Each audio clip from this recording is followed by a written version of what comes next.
Pernahkah kamu bertanya, siapa sebenarnya dirimu?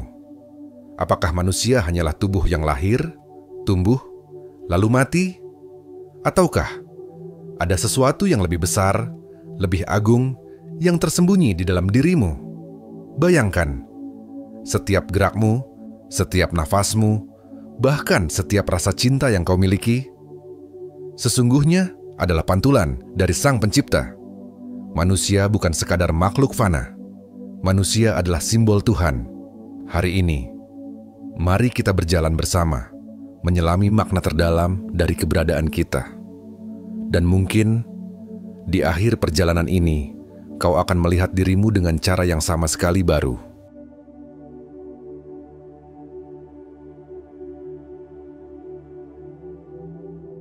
Citra ilahi dalam manusia. Sejak awal mula kehidupan, manusia selalu bertanya, siapakah aku? Dari mana aku berasal? Untuk apa aku diciptakan? Pertanyaan-pertanyaan ini bukan sekadar renungan filsafat, tetapi getaran jiwa yang mencari asal-usulnya. Dalam perjalanan spiritual, kita menemukan satu kebenaran mendalam. Manusia adalah ciptaan Tuhan yang istimewa, diciptakan bukan hanya untuk hidup, tetapi untuk menghadirkan cahayanya di muka bumi. Kitab-kitab suci menyebut manusia sebagai khalifah, wakil Tuhan di bumi. Artinya, dalam diri setiap manusia ada sidik jari ilahi, sebuah simbol yang menandakan kita lebih dari sekadar tubuh dan daging. Kita adalah roh yang ditiupkan dari nafas Tuhan, diberi akal, hati, dan kebebasan, agar hidup kita bukan sekadar rutinitas, melainkan sebuah perjalanan menuju kesadaran. Bayangkan sebuah cermin.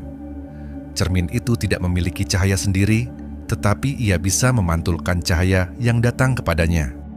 Begitu pula manusia. Kita hanyalah wadah, tetapi saat hati kita bersih, jiwa kita bening, kita mampu memantulkan cahaya ilahi yang tidak terbatas. Inilah mengapa dalam diri manusia ada potensi untuk menjadi simbol Tuhan. Karena setiap senyum tulus, setiap kebaikan kecil, setiap doa yang dipanjatkan, semuanya adalah pantulan dari kasih sayangnya. Namun, menjadi simbol Tuhan bukan berarti manusia sempurna tanpa celah. Justru sebaliknya, kita diciptakan dengan kelemahan agar kita belajar rendah hati. Kita diciptakan dengan keterbatasan agar kita menyadari bahwa kekuatan sejati bukan milik kita, melainkan berasal darinya. Kelemahan manusia bukan untuk merendahkan, melainkan untuk mengingatkan bahwa tanpa Tuhan, kita hanyalah debu yang tak berarti. Tugas kita adalah menjaga citra ilahi itu dalam kehidupan sehari-hari. Bagaimana kita memperlakukan sesama, bagaimana kita menjaga alam, bagaimana kita mengelola hati dan pikiran, semuanya menjadi cermin sejauh mana kita memahami diri sebagai simbol Tuhan. Ketika kita berlaku adil, kita sedang menghadirkan sifat Maha Adil.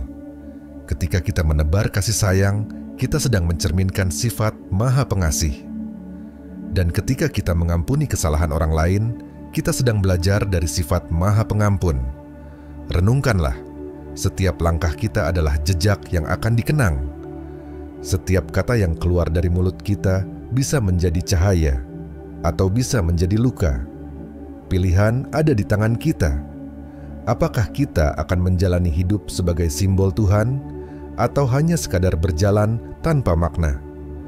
Pada akhirnya, kesadaran bahwa kita adalah ciptaan yang membawa citra ilahi memberi arah bagi kehidupan. Kita bukan sekadar manusia biasa. Kita adalah makhluk spiritual yang diberi kesempatan untuk hidup di dunia ini sebagai saksi keberadaan Tuhan. Saat kita menyadari hal ini, setiap detik hidup berubah menjadi ibadah, setiap interaksi menjadi ladang kebaikan, dan setiap napas menjadi doa yang tak terucap. Maka, marilah kita menjaga hati agar tetap jernih, agar cermin batin kita mampu memantulkan cahayanya dengan indah. Sebab manusia sejati bukanlah yang paling kuat atau paling kaya, melainkan mereka yang mampu menjadi simbol Tuhan di tengah kehidupan. Kesadaran diri pintu menuju Tuhan. Kesadaran diri adalah pintu pertama menuju pengenalan akan Tuhan. Banyak orang mencari Tuhan di luar dirinya, menelusuri langit, bumi, dan segala ciptaan. Namun, sesungguhnya salah satu jalan terdekat untuk mengenal Tuhan adalah dengan mengenal diri sendiri. Sebagaimana hikmah lama mengatakan, barang siapa mengenal dirinya, maka ia mengenal Tuhannya. Kesadaran diri bukan sekadar mengenal nama, pekerjaan, atau status sosial. Itu hanyalah identitas luar. Kesadaran diri sejati berarti menembus lapisan-lapisan ego, mengamati pikiran yang datang dan pergi, mendengar suara hati yang dalam, lalu menyadari bahwa ada sesuatu yang lebih besar menghidupkan kita. Ambillah waktu sejenak untuk menyadari napasmu. Tarik napas dalam, hembuskan perlahan. Setiap tarikan napas adalah anugerah yang tidak bisa kita ciptakan sendiri. Siapa yang membuat jantung kita berdetak? Siapa yang memberi energi pada tubuh kita, bahkan ketika kita tertidur? Di sanalah kita menemukan tanda-tanda bahwa hidup ini bukan sekadar kebetulan. Ada kehendak yang lebih besar, ada Sang Pencipta yang sedang bekerja melalui diri kita. Kesadaran diri menuntun kita untuk jujur melihat kelemahan dan kekuatan. Kita belajar menerima diri, bukan dengan rasa sombong, melainkan dengan kerendahan hati. Sebab semakin dalam kita mengenal diri, semakin kita menyadari bahwa ada cahaya Tuhan yang bersemayam di dalamnya. Ego akan berkata, "Aku bisa segalanya." Tapi jiwa yang sadar akan berkata, segala sesuatu terjadi karena izinnya. Mengapa kesadaran diri penting? Karena tanpa kesadaran, manusia hidup seperti tidur. Ia berjalan, bekerja, berbicara, tetapi tidak benar-benar hadir. Ia terjebak dalam rutinitas, kehilangan makna dari setiap momen. Tetapi ketika kita hadir penuh dalam diri, kita menemukan Tuhan dalam setiap detail kecil kehidupan. Dalam senyum seorang anak, dalam suara angin yang berhembus, dalam tetes air hujan yang jatuh. Kesadaran diri adalah awal dari perjalanan spiritual. Dengan kesadaran, kita mampu membedakan suara ego dan suara hati.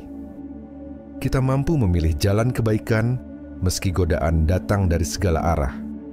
Dan dengan kesadaran, kita belajar untuk tidak larut dalam kesedihan atau kegembiraan berlebihan, melainkan tetap tenang dalam cahaya Tuhan. Maka, bukalah pintu kesadaranmu. Mulailah dengan hal sederhana. Sadari napasmu, sadari langkahmu, sadari hatimu. Biarkan setiap kesadaran itu membawamu pada pemahaman yang lebih dalam, bahwa hidup ini bukan hanya milikmu, melainkan milik Tuhan yang menitipkannya. Ketika kesadaran itu tumbuh, kita akan menemukan bahwa diri kita bukan sekadar manusia biasa. Kita adalah simbol Tuhan, dan melalui kesadaran, itulah cahayanya bisa bersinar melalui kehidupan kita. Cinta kasih, bahasa Tuhan dalam manusia. Cinta adalah bahasa universal yang dipahami oleh setiap hati. Tidak ada manusia yang tidak membutuhkan cinta. Bahkan, bayi yang baru lahir pun merasakan kasih sayang ibunya sebelum ia bisa memahami kata-kata. Inilah bukti bahwa cinta adalah fitrah, sesuatu yang Tuhan tanamkan sejak awal dalam diri manusia. Cinta bukan hanya sekadar perasaan, tetapi kekuatan ilahi yang menggerakkan kehidupan. Tuhan memperkenalkan dirinya sebagai Maha Pengasih dan Maha Penyayang.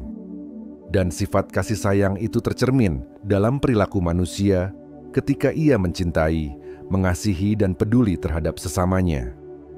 Maka, ketika kita mencintai dengan tulus, sesungguhnya kita sedang menghadirkan sifat Tuhan dalam kehidupan sehari-hari. Lihatlah kasih sayang seorang ibu. Ia rela begadang demi anaknya, rela lapar asal anaknya kenyang, rela menahan sakit demi kebahagiaan buah hatinya. Dari mana datangnya kekuatan itu? Dari cinta yang berasal dari sumber yang tidak terbatas. dari kasih ilahi yang memancar melalui dirinya. Inilah mengapa manusia disebut simbol Tuhan, karena di dalam cinta sejati ada cahayanya. Namun, seringkali cinta disalahartikan. Banyak orang mengira cinta hanyalah rasa memiliki, rasa ingin menguasai, atau sekadar perasaan romantis. Padahal, cinta yang sejati justru membebaskan, menguatkan, dan menumbuhkan. Cinta yang murni tidak pernah menyakiti, tidak pernah menuntut, tetapi memberi tanpa pamrih. Renungkanlah, ketika kita menolong seseorang, ketika kita memberi maaf, ketika kita menghibur yang sedang bersedih, bukankah hati kita merasa damai? Itu karena cinta sejati selalu membawa kedamaian. Ia bukan sekadar emosi, tetapi jalan spiritual yang menghubungkan manusia dengan Tuhannya. Maka, jika kita ingin menjadi simbol Tuhan, belajarlah mencintai. Bukan hanya mencintai keluarga atau orang-orang dekat, tetapi juga mencintai mereka yang berbeda keyakinan, berbeda pandangan, bahkan mereka yang pernah menyakiti kita. Cinta yang luas inilah yang mendekatkan kita pada Tuhan, sebab Tuhan adalah cinta itu sendiri. Cinta adalah bahasa yang tidak membutuhkan kata. Senyuman kecil, pelukan hangat, atau sekadar mendengarkan dengan tulus, semuanya adalah wujud cinta. Biarlah cinta itu menjadi bahasa utama kita, karena hanya dengan cinta dunia ini bisa berubah menjadi tempat yang penuh kedamaian. Pada akhirnya, cinta adalah jalan menuju Tuhan. Sebab, semakin kita mencintai dengan tulus, semakin kita merasakan kehadirannya dalam hati kita. Akal and hikmah, cahaya Tuhan dalam pikiran. Selain cinta, Tuhan juga memberikan kepada manusia anugerah besar berupa akal. Dengan akal, manusia mampu berpikir, merenung, menimbang baik dan buruk, benar dan salah. Akal adalah cahaya yang membedakan manusia dari makhluk lain, sebuah karunia yang menjadikan kita mampu memahami tanda-tanda Tuhan di alam semesta. Namun akal tidak hanya berhenti pada logika. Akal sejati adalah pintu menuju hikmah. Hikmah adalah kebijaksanaan yang lahir ketika akal berpadu dengan hati. Banyak orang cerdas secara intelektual, tetapi tidak bijaksana dalam bertindak.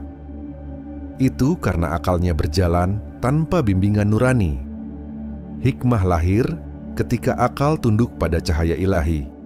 Ketika pikiran diarahkan bukan untuk kesombongan, melainkan untuk kebaikan. Bayangkan seorang ilmuwan yang menemukan rahasia alam. Jika ia hanya menggunakan akalnya untuk membanggakan diri, maka ilmunya tidak membawa berkah. Tetapi, jika ia menggunakan akalnya untuk membawa manfaat bagi sesama, maka ilmunya menjadi cahaya yang menerangi dunia. Inilah perbedaan antara pengetahuan dan hikmah. Pengetahuan adalah informasi, tetapi hikmah adalah cahaya. Dalam kehidupan sehari-hari, akal dan hikmah mengajarkan kita untuk tidak terburu-buru dalam mengambil keputusan. Mereka mengajarkan kita untuk mendengar sebelum berbicara, merenung sebelum bertindak, dan belajar dari setiap pengalaman. Hikmah menjadikan manusia rendah hati, karena semakin dalam kita berpikir, semakin kita menyadari betapa kecilnya diri kita di hadapan Tuhan. Akal tanpa hikmah dapat menjerumuskan. Ia bisa menjadikan manusia licik, serakah, dan hanya memikirkan kepentingannya sendiri. Tetapi akal yang diarahkan oleh cahaya ilahi akan membawa manusia pada jalan kebaikan, jalan yang penuh kasih sayang dan keadilan. Renungkanlah, setiap kali kita belajar, setiap kali kita membaca, setiap kali kita merenung, kita sedang menggunakan anugerah akal. Tetapi, apakah kita menggunakannya untuk mendekatkan diri kepada Tuhan, atau justru menjauh darinya? Tuhan menitipkan akal agar kita mengenali tanda-tandanya di dunia. Setiap bintang di langit, setiap tetes air hujan, setiap detak jantung adalah ayat-ayat yang menunggu untuk direnungkan. Dengan akal, kita membaca semua itu bukan sekadar sebagai fenomena alam, tetapi sebagai bahasa Tuhan yang mengajarkan kita tentang kebesaran-Nya. Maka, gunakanlah akalmu dengan bijak. Jadikan ia cahaya, bukan alat untuk menipu. Jadikan ia jalan menuju kebenaran, bukan senjata untuk merusak. Sebab akal yang dipandu hikmah adalah simbol nyata dari cahaya Tuhan dalam diri manusia. Kebebasan dan pilihan, tanggung jawab ilahi. Manusia adalah makhluk yang diberi kebebasan, sebuah anugerah sekaligus ujian. Tidak seperti gunung, laut, atau bintang yang tunduk sepenuhnya pada hukum alam, manusia diberi ruang untuk memilih. Kita bisa memilih kebaikan atau keburukan, cahaya atau kegelapan, kejujuran atau kebohongan. Dan disinilah letak keistimewaan sekaligus tanggung jawab kita. Kebebasan adalah tanda kasih Tuhan. Ia tidak menciptakan manusia sebagai robot yang hanya bergerak sesuai perintah, melainkan makhluk yang memiliki kehendak. Namun, kebebasan itu datang bersama tanggung jawab besar. Setiap pilihan yang kita ambil akan meninggalkan jejak, baik di hati kita sendiri maupun di dunia sekitar. Bayangkan kehidupan seperti sebuah kebun. Kita bebas menanam apapun di dalamnya, bunga, buah, atau bahkan duri. Jika kita menanam kebaikan, kebun itu akan tumbuh indah, memberi manfaat bagi orang lain.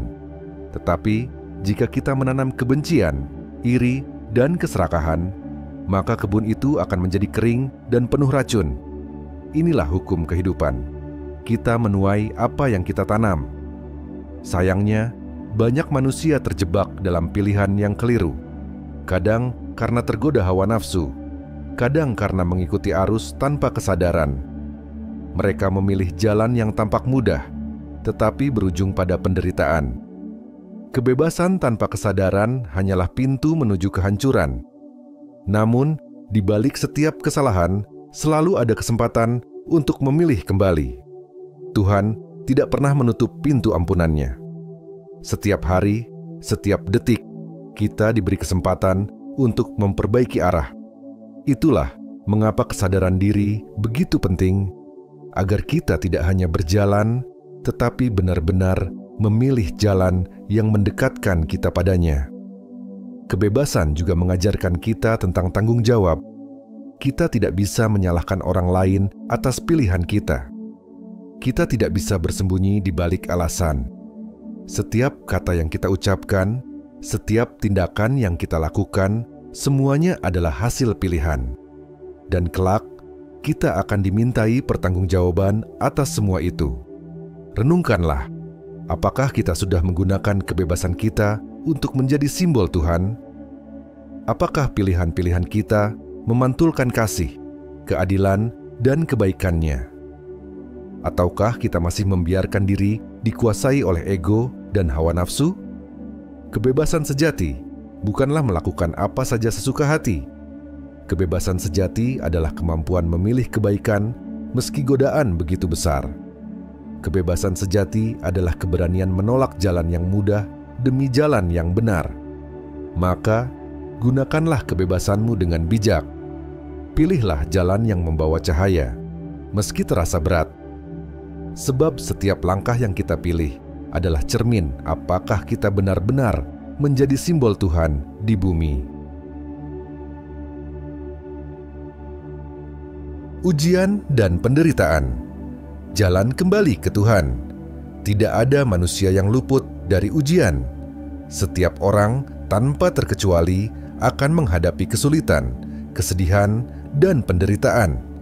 Ada yang diuji dengan kehilangan, ada yang diuji dengan sakit, ada yang diuji dengan kesepian, dan ada yang diuji dengan kelimpahan yang justru membuatnya lupa. Semua itu adalah bagian dari perjalanan spiritual, bagian dari cara Tuhan mendekatkan manusia kepadanya. Seringkali kita bertanya, mengapa Tuhan membiarkan penderitaan? Jika Ia Maha Penyayang, mengapa Ia tidak menghapus semua kesedihan? Pertanyaan ini muncul karena kita melihat penderitaan hanya sebagai hukuman. Padahal, dalam pandangan spiritual, penderitaan adalah jalan kembali. Ia adalah panggilan lembut dari Tuhan agar kita berhenti sejenak, merenung, dan menemukan makna di balik setiap luka. Seperti besi yang ditempa api agar menjadi kuat, demikianlah jiwa manusia diuji dengan penderitaan agar menjadi tegar. Ujian bukan untuk melemahkan, melainkan untuk menguatkan. Ia bukan untuk menjatuhkan, melainkan untuk mengangkat derajat manusia. Dalam penderitaan, kita belajar arti kesabaran. Kita belajar arti ikhlas.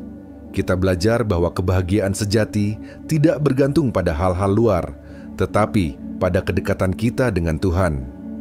Betapa banyak orang yang justru menemukan jalan spiritualnya ketika berada dalam masa tersulit hidupnya. Mereka jatuh, menangis, tetapi dari situlah mereka menemukan kekuatan yang tidak pernah mereka sadari sebelumnya.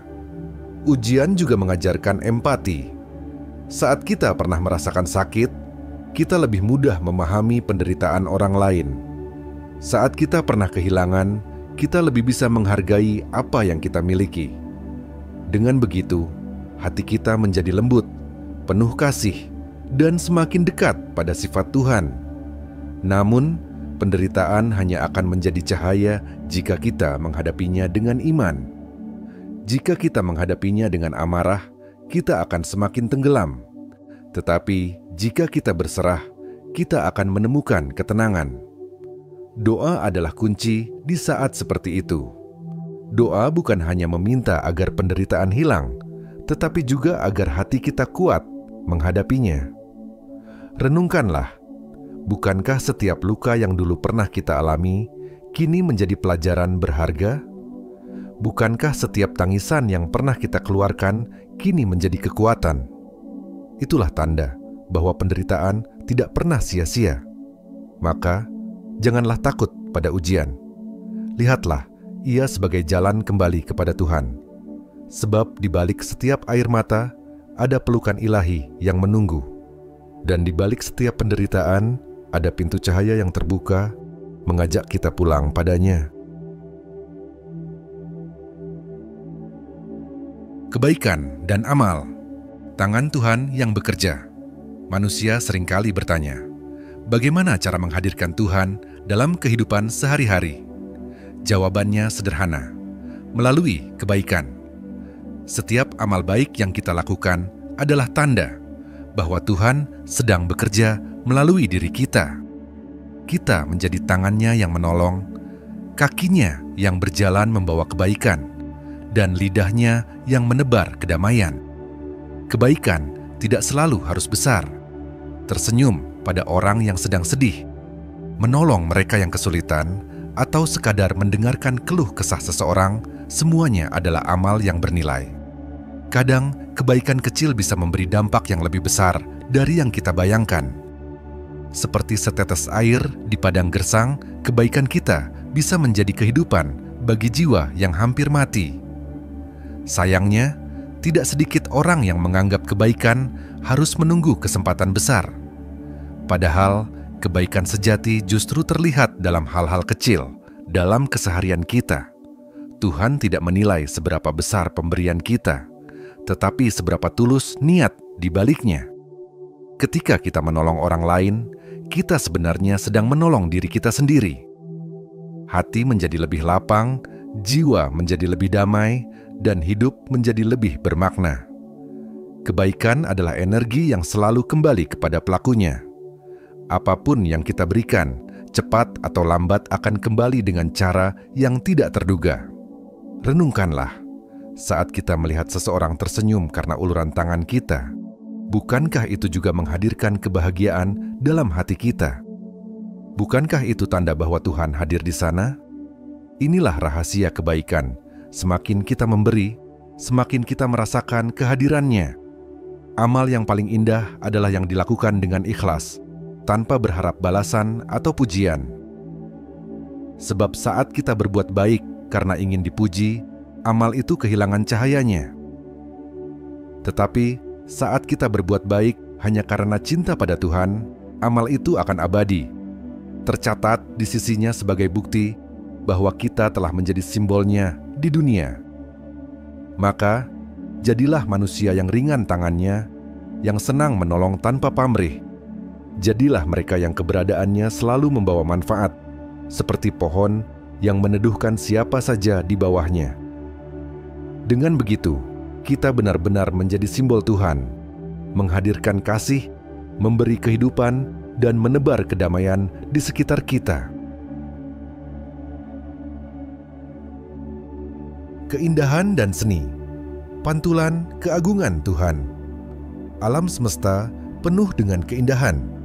Matahari terbit dengan cahaya emasnya, langit malam bertabur bintang, suara air mengalir yang menenangkan. Semua itu adalah tanda-tanda keagungan Tuhan.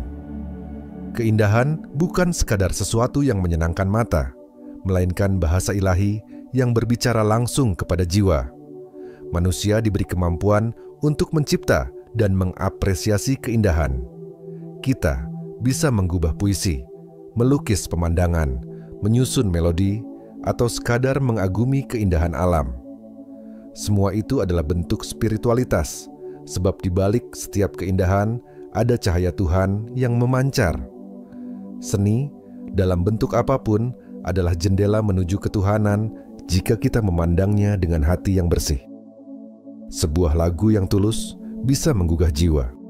Sebuah lukisan bisa mengingatkan kita pada kebesaran alam.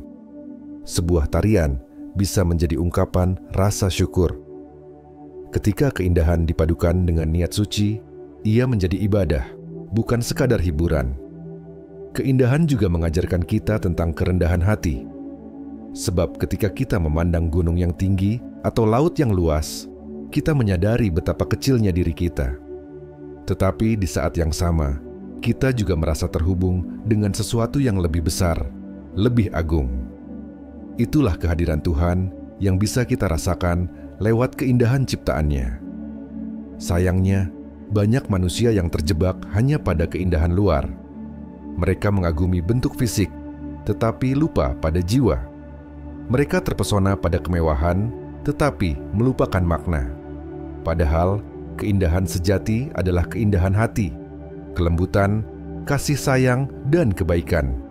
Itulah keindahan yang tidak pernah pudar, bahkan ketika tubuh sudah rapuh dimakan waktu. Renungkanlah, bukankah setiap hal indah yang kita temui membuat hati lebih tenang?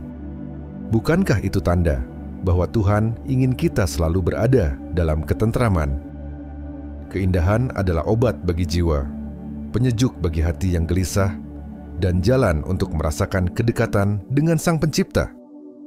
Maka, bukalah mata dan hatimu untuk menemukan keindahan di sekitar. Lihatlah senyum orang-orang yang tulus. Dengarlah suara burung di pagi hari. Rasakan angin sepoi-sepoi yang menyentuh wajahmu. Semua itu adalah pesan cinta dari Tuhan. Dan jika engkau mampu melihat keindahan dalam hal-hal sederhana, engkau telah menemukan Tuhan dalam setiap detik kehidupanmu.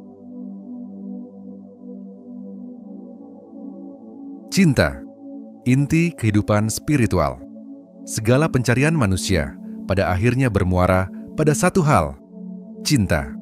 Kita diciptakan oleh Tuhan karena cinta, kita hidup karena cinta, dan kita kembali kepadanya pun karena cinta. Tanpa cinta, hidup hanyalah rutinitas kering tanpa makna. Tetapi dengan cinta, setiap detik kehidupan berubah menjadi ibadah yang penuh cahaya. Cinta adalah bahasa universal.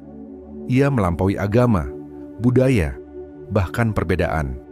Saat kita mencintai, kita sedang menyentuh bagian terdalam dari jiwa kita, bagian yang langsung terhubung dengan Tuhan. Sebab Tuhan adalah sumber cinta, dan manusia adalah wadah untuk memantulkannya. Namun, cinta sejati berbeda dari nafsu atau keinginan sesaat. Cinta sejati adalah memberi tanpa pamrih, mengasihi tanpa syarat, dan menerima dengan penuh syukur. Ia tidak menuntut, tidak memaksa, dan tidak menguasai. Cinta sejati justru membebaskan, mengangkat, dan menyembuhkan. Ketika kita mencintai orang lain dengan tulus, kita sebenarnya sedang mencintai Tuhan melalui ciptaannya. Ketika kita mengasihi alam, menjaga bumi, dan menghargai kehidupan, kita sedang menghormati Sang Pencipta. Dengan kata lain, cinta adalah ibadah yang paling murni, ibadah yang tidak butuh ritual rumit, tetapi lahir dari hati yang bersih. Cinta juga merupakan obat bagi segala luka. Hati yang keras bisa dilunakkan oleh cinta, jiwa yang hancur bisa dipulihkan olehnya. Bahkan dalam penderitaan, cinta membuat kita tetap kuat. Sebab cinta memberi kita alasan untuk bertahan, untuk bangkit, dan untuk terus berjalan meski jalan terasa berat. Renungkanlah, apa arti semua doa, ibadah, dan pengetahuan spiritual jika tidak disertai cinta? Semuanya akan hampa. Tanpa cinta, kita hanya mengikuti bentuk tanpa roh. Tetapi dengan cinta, setiap doa menjadi getaran jiwa, setiap ibadah menjadi tarian hati, dan setiap nafas menjadi pengingat akan kehadirannya. Maka, jangan pernah biarkan hatimu kering dari cinta. Tebarlah kasih dimanapun kamu berada, bahkan pada mereka yang mungkin membencimu, sebab cinta adalah cahaya yang paling kuat, dan ketika manusia hidup dalam cinta, ia benar-benar menjadi simbol Tuhan di bumi. Manusia sebagai simbol Tuhan. Kita telah menempuh perjalanan panjang, dari penciptaan hingga cinta, dari kebebasan hingga penderitaan, dari kebaikan hingga keindahan. Semua bab ini bermuara pada satu kesadaran: manusia adalah simbol Tuhan. Apa artinya simbol? Simbol adalah tanda, pantulan, cermin dari sesuatu yang lebih besar. Kita bukan Tuhan, tetapi dalam diri kita ada sifat-sifatnya: kasih, adil, bijaksana, penyayang, pengampun. Tugas kita adalah menjaga agar sifat-sifat itu nyata dalam kehidupan, agar keberadaan kita benar-benar menghadirkan cahaya ilahi di dunia. Menjadi simbol Tuhan bukanlah perkara mudah. Ia membutuhkan kesadaran, kerendahan hati, dan perjuangan. Kita harus membersihkan hati dari ego, menjaga pikiran dari kebencian, dan mengarahkan perbuatan pada kebaikan. Semakin kita mampu memantulkan cahayanya, semakin kita menjadi manusia yang sejati. Namun, jangan salah sangka. Menjadi simbol Tuhan tidak berarti kita harus sempurna. Justru dalam kelemahan kita belajar untuk bergantung padanya. Dalam keterbatasan, kita belajar merendah. Dan dalam jatuh bangun, kita menemukan kekuatan untuk terus kembali kepadanya. Hidup ini singkat. Tetapi jika dijalani dengan kesadaran bahwa kita adalah simbol Tuhan, setiap detik menjadi bernilai abadi. Senyum kita bisa menjadi doa, kata-kata kita bisa menjadi penyembuh, dan tindakan kita bisa menjadi jalan bagi orang lain untuk menemukan Tuhan. Bayangkan jika setiap manusia hidup dengan kesadaran ini, dunia akan dipenuhi cahaya. Tidak ada lagi kebencian yang memecah belah. Tidak ada lagi keserakahan yang merusak bumi. Tidak ada lagi ketidakadilan yang melukai sesama. Semua akan hidup dalam harmoni, karena setiap orang melihat Tuhan dalam diri orang lain. Inilah puncak spiritualitas, menyadari bahwa kita bukan hanya manusia biasa, tetapi simbol Tuhan yang hidup. Maka, hiduplah dengan penuh kesadaran. Hadirkan kasih dalam setiap langkah, tebarkan keadilan dalam setiap tindakan, dan pancarkan cahaya dalam setiap nafas. Pada akhirnya, ketika saatnya tiba untuk kembali, kita akan pulang kepadanya dengan tenang. Sebab kita telah menjalani hidup bukan sekadar sebagai manusia, tetapi sebagai simbol Tuhan, cermin yang memantulkan cahayanya, saksi bahwa Ia selalu ada dalam setiap hembusan kehidupan.